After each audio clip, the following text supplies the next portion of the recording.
நெகேமியா 9ஆம் அதிகாரம் 1ஆம் வசனம் முதல் 38ஆம் வசனம் வரை. அந்த மாதம் 24ஆம் தேதியிலே இஸ்ரவேல் புத்திரர் உபவாசம் பண்ணி இரட்டுடுத்தி தங்கள் மேல் புழுதியை போட்டு கொண்டவர்களாய் கூடி வந்தார்கள். இஸ்ரவேல் சந்ததியார் மறு ஜாதியாரையெல்லாம் விட்டு பிரிந்து வந்து நின்று தங்கள் பாவங்களையும் தங்கள் பிதாக்களின் அக்கிரமங்களையும் அறிக்கையிட்டார்கள். அவர்கள் எழுந்திருந்து தங்கள் நிலையிலே நின்றார்கள். அப்பொழுது ஒரு ஜாமம் மட்டும் அவர்களுடைய தேவனாகிய கர்த்தரின் நியாயப்பிரமாண புஸ்தகம் வாசிக்கப்பட்டது. பின்பு ஒரு ஜாமம் மட்டும் அவர்கள் பாவ அறிக்கை பண்ணி தங்கள் தேவனாகிய கர்த்தரை பணிந்து கொண்டார்கள். யெசுவா, பானி, கத்மியேல், செப்பனியா, புன்னி, செரேபியா, பானி, கெனானி என்பவர்கள் லேவியருடைய படிகளின் மேல் நின்று தங்கள் தேவனாகிய கர்த்தரை நோக்கி மகா சத்தமாய் ஓலமிட்டார்கள். பின்பு லேவியரான யெசுவா, கத்மியேல், பானி, ஆசாப்னேயா, செரேபியா, ஒதியா, செபனியா, பெத்தகியா என்பவர்கள் ஜனங்களை பார்த்து, நீங்கள் எழுந்திருந்து அனாதியாய் என்றென்றைக்கும் இருக்கிற உங்கள் தேவனாகிய கர்த்தரை ஸ்தோத்திரியுங்கள் என்று சொல்லி கர்த்தரை நோக்கி, எந்த ஸ்துதி ஸ்தோத்திரத்துக்கும் மேலான உம்முடைய மகிமையுள்ள நாமத்துக்கு ஸ்தோத்திரம் உண்டாவதாக. நீர் ஒருவரே கர்த்தர். நீர் வானங்களையும் வானாதி வானங்களையும் அவைகளுடைய சர்வ சேனைகளையும் பூமியையும் அதிலுள்ள எல்லாவற்றையும் சமுத்திரங்களையும் அவைகளுள்ள எல்லாவற்றையும் உண்டாக்கினீர். அவைகளையெல்லாம் நீர் காப்பாற்றுகிறீர். வான சேனைகள் உம்மை பணிந்து கொள்கிறது. ஆபிரகாமை தெரிந்து கொண்டு அவனை ஊர் என்னும் கல்தேரின் பட்டணத்திலிருந்து புறப்பட பண்ணி அவனுக்கு ஆபிரகாம் என்னும் பேரிட்ட தேவனாகிய கர்த்தர் நீர். அவன் இருதயத்தை உமக்கு முன்பாக உண்மையுள்ளதாக கண்டு கானானியர், ஏத்தியர், எமோரியர், பெரிசியர், எபூசியர், கிர்காசியருடைய தேசத்தை அவன் சந்ததிக்கு கொடுக்கும்படி அவனோடு உடன்படிக்கை பண்ணி உம்முடைய வார்த்தைகளை நிறைவேற்றினீர். நீர் நீதியுள்ளவர். எகிப்திலே எங்கள் பிதாக்கள் அனுபவித்த சிறுமையை நீர் கண்டு சிவந்த சமுத்திரத்தில் அவர்கள் கூப்பிடுதலை கேட்டீர். பார்வோனிடத்திலும் அவனுடைய எல்லா ஊழியக்காரரிடத்திலும் அவன் தேசத்தின் சகல ஜனத்தின் இடத்திலும் அடையாளங்களையும் அற்புதங்களையும் செய்தீர். அவர்கள் உமது ஜனங்களை அகந்தையாய் நடத்தினார்கள் என்பதை அறிந்திருந்தீர். இப்படியே இந்நாள் வரைக்கும் இருக்கிறபடி உமக்கு கீர்த்தியை உண்டாக்கினீர். நீர் அவர்களுக்கு முன்பாக சமுத்திரத்தை பிரித்ததினால் கடலின் நடுவாக கால் நனையாமல் நடந்தார்கள். வலுவான தண்ணீர்களிலே கல்லை போடுகிறது போல அவர்களை தொடர்ந்தவர்களை ஆழங்களிலே போட்டுவிட்டீர்.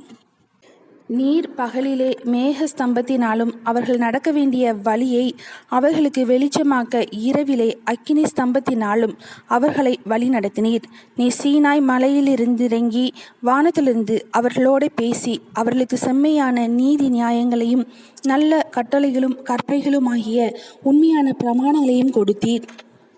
உமது பரிசுத்த ஓய்வு நாளை அவர்களுக்கு தெரியப்படுத்தி உமது தாசனாகிய மோசேயை கொண்டு அவர்களுக்கு கற்பனைகளையும் கட்டளைகளையும் நியாயப்பிரமாணங்களையும் கற்பித்தீர். அவர்கள் பசிக்கு வானத்திலிருந்து அப்பம் கொடுத்து அவர்கள் தாகத்துக்கு கண்மலையிலிருந்து தண்ணீர் புறப்பட பண்ணி நீர் அவர்களுக்கு கொடுப்பேன் என்று ஆணையிட்ட தேசத்தை சுதந்திரத்துக் கொள்ள பிரவேசியுங்கள் என்று அவர்களுக்கு சொன்னீர். எங்கள் பிதாக்களாகிய அவர்களோ அகங்காரமாய் நடந்து தங்கள் கழுத்தை கடினப்படுத்தி உம்முடைய கற்பனைகளுக்கு செவி கொடாதே போனார்கள். அவர்கள் செவி கொடுக்க மனதில்லாமலும் அவர்களிடத்திலே நீர் செய்த உம்முடைய அற்புதங்களை நினையாமலும் போய் தங்கள் கழுத்தை கடினப்படுத்தி தங்கள் அடிமைத்தனத்துக்கு திரும்பும்படிக்கு அவர்கள் கலகம் பண்ணி ஒரு தலைவனை ஏற்படுத்தினார்கள். ஆகிலும் வெகுவாய் மன்னிக்கிறவரும் இரக்கமும் மன உருக்கமும் நீடிய சாந்தமும் மகா கிருபையும் உள்ளவருமான தேவனாகிய நீர் அவர்களை கைவிடவில்லை. அவர்கள் வார்ப்பிக்கப்பட்ட ஒரு கன்றுக்குட்டியை தங்களுக்கு உண்டாக்கி, இது உன்னை எகிப்திலிருந்து கொண்டு வந்த உன் தெய்வம் என்று சொல்லி கோபமூட்டத்தக்க பெரிய அக்கிரமங்களை செய்திருந்தாலும் நீர் உம்முடைய மிகுந்த மன உருக்கத்தின்படியே அவர்களை வனாந்தரத்திலே கைவிடவில்லை.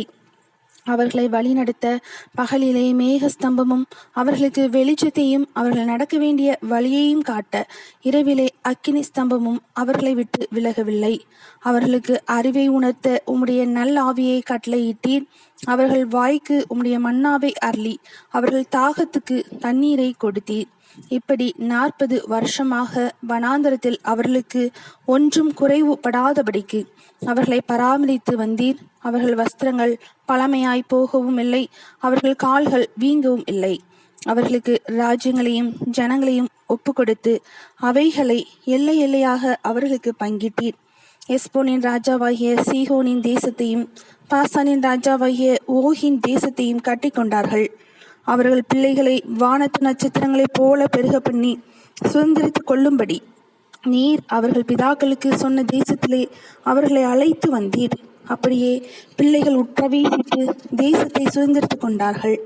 நீர் அவர்களுக்கு முன்பாக தேசத்தின் குடிகளாகிய கானானியரை தாழ்த்தி அவர்களையும் அவர்கள் ராஜாக்களையும் தேசத்தின் ஜனங்களையும் தங்கள் இஷ்டப்படி செய்ய அவர்கள் கையிலே ஒப்பு கொடுத்தீர். அவர்கள் அரணான பட்டணங்களையும் செழுமையான பூமியையும் கட்டிக்கொண்டு சகலவித உடைமைகள் நிறைந்த வீடுகளையும் வெட்டப்பட்ட துறவுகளையும் ஏராளமான திராட்சை தோட்டங்களையும் ஒலிவ தோப்புகளையும் கனி கொடுக்கும் விருட்சங்களையும் சுதந்திரித்து கொண்டு புசித்து திருப்தியாகி கொழுத்து உம்முடைய பெரிய தயையினால் செல்வமாய் வாழ்ந்தார்கள்.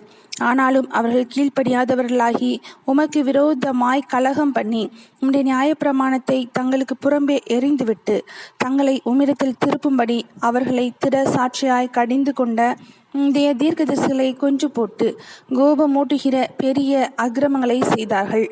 ஆகையால் அவர்களை நெருக்குகிற அவர்கள் சத்துருக்களின் கையில் அவர்களை ஒப்பு கொடுத்தீர். அவர்கள் நெருக்கம் அனுபவிக்கிற காலத்தில் அவர்கள் உம்மை நோக்கி கூப்பிடுகிற போதோ நீர் பரலோகத்திலிருந்து கேட்டு உம்முடைய மிகுந்த இரக்கத்தினால் அவர்கள் சத்துருக்களின் கைக்கு நீங்களாக்கி விடுகிற இரட்சகர்களை அவர்களுக்கு கொடுத்தீர். அவர்களுக்கு இளைப்பாறுதல் உண்டான போதோ உமக்கு முன்பாக மறுபடியும் பொல்லாப்பு செய்ய தொடங்கினார்கள். ஆகையால் அவர்கள் சத்துருக்கள் அவர்களை ஆளும்படிக்கு அவர்கள் கையிலே ஒப்புவித்தீர். அவர்கள் மனம் திரும்பி உம்மை நோக்கி கூப்பிட்ட போதோ நீர் பரலோகத்திலிருந்து கேட்டு அவர்களை உம்முடைய இரக்கங்களின்படியே அநேகந்தரம் விடுதலையாக்கி விட்டீர். அவர்களை உம்முடைய நியாய பிரமாணத்துக்கு திரும்ப அவர்களை திடசாட்சியாய் கடிந்து கொண்டீர். ஆனாலும் அவர்கள் அகங்காரம் கொண்டு உம்முடைய கற்பனைகளுக்கு செவி கொடாமல் கீழ்ப்படிந்து நடக்கிற மனுஷன் செய்து பிழைக்கிற உம்முடைய நீதி நியாயங்களுக்கு விரோதமாக பாவம் செய்து தங்கள் தோளை முரண்டுத்தனமாய் விலக்கி செவி கொடாமல் தங்கள் கழுத்தை கடினப்படுத்தி கொண்டார்கள். நீர் அநேக வருஷமாக அவர்கள் மேல் பொறுமையாயிருந்து உம்முடைய ஆவியினால் பேசின உம்முடைய தீர்க்கதரிசிகளை கொண்டு அவர்களை திட சாட்சியாய் கடிந்து கொண்டாலும் அவர்கள் செவி கொடாதபடியினாலே அவர்களை தேச ஜனங்களின் கையில் ஒப்பு கொடுத்தீர். ஆகிலும் உம்முடைய மிகுந்த இரக்கங்களின்படியே அவர்களை நிர்மூலமாக்காமலும் அவர்களை கைவிடாமலும் இருந்தீர். நீர் கிருபையும் இரக்கமும் உள்ள தேவன், இப்பொழுதும் உடன்படிக்கையையும் கிருபையையும் காக்கிற வல்லமையும் பயங்கரமும் உள்ள மகாதேவனாகிய எங்கள் தேவனே, அசிரியார் ராஜாக்களின் நாட்கள் முதற்கொண்டு இந்நாள் வரைக்கும் எங்களுக்கும் எங்கள் ராஜாக்களுக்கும் எங்கள் பிரபுக்களுக்கும் எங்கள் ஆசாரியர்களுக்கும் எங்கள் தீர்க்கதரிசிகளுக்கும் எங்கள் பிதாக்களுக்கும் உம்முடைய ஜனங்கள் அனைவருக்கும் நேரிட்ட சகல வருத்தமும் உமக்கு முன்பாக அற்பமாய் காணப்படாதிருப்பதாக. எங்களுக்கு நேரிட பண்ணின எல்லாவற்றிலும் நீர் நீதியுள்ளவர். நீர் உண்மையாய் நடப்பித்தீர், நாங்களோ ஆகாமியம் பண்ணினோம். எங்கள் ராஜாக்களும் எங்கள் பிரபுக்களும் எங்கள் ஆசாரியர்களும் எங்கள் பிதாக்களும் உம்முடைய நியாயப்பிரமாணத்தின்படி செய்யாமலும் உம்முடைய கற்பனைகளையும் நீர் அவர்களை கடிந்து கொண்ட உம்முடைய சாட்சிகளையும் கவனியாமலும் போனார்கள். அவர்கள் தங்கள் ராஜ்யத்திலும் நீர் அவர்களுக்கு கொடுத்த உம்முடைய பெரிய தயையிலும் நீர் அவர்களுக்கு முன்பாக திறந்து வைத்த விசாலமும் செழிப்புமான தேசத்திலும் உமக்கு ஊழியம் செய்யாமலும் தங்கள் துர்க்கர்மங்களை விட்டு திரும்பாமலும் போனார்கள். இதோ இன்றைய தினம் நாங்கள் அடிமைகளாயிருக்கிறோம். இதோ பலனையும் நன்மையும் அனுபவிக்கும்படி நீர் எங்கள் பிதாக்களுக்கு கொடுத்த இந்த தேசத்தில் தானே நாங்கள் அடிமைகளாயிருக்கிறோம். அதன் வருமானம் எங்கள் பாவங்களின் நிமித்தம் நீர் எங்கள் மேல் வைத்த ராஜாக்களுக்கு திரளாக போகிறது. அவர்கள் தங்களுக்கு இஷ்டமானபடியே எங்கள் சரீரங்களையும் எங்கள் மிருக ஜீவன்களையும் ஆளுகிறார்கள். நாங்கள் மகா இக்கட்டில் அகப்பட்டிருக்கிறோம். இவையெல்லாம் இப்படி இருக்கிறபடியால் நாங்கள் உறுதியான உடன்படிக்கை பண்ணி அதை எழுதி வைக்கிறோம். எங்கள் பிரபுக்களும் எங்கள் லேவியரும் எங்கள் ஆசாரியரும் அதற்கு முத்திரை போடுவார்கள் என்றார்கள். நெகேமியா 9ஆம் அதிகாரம் முடிந்தது.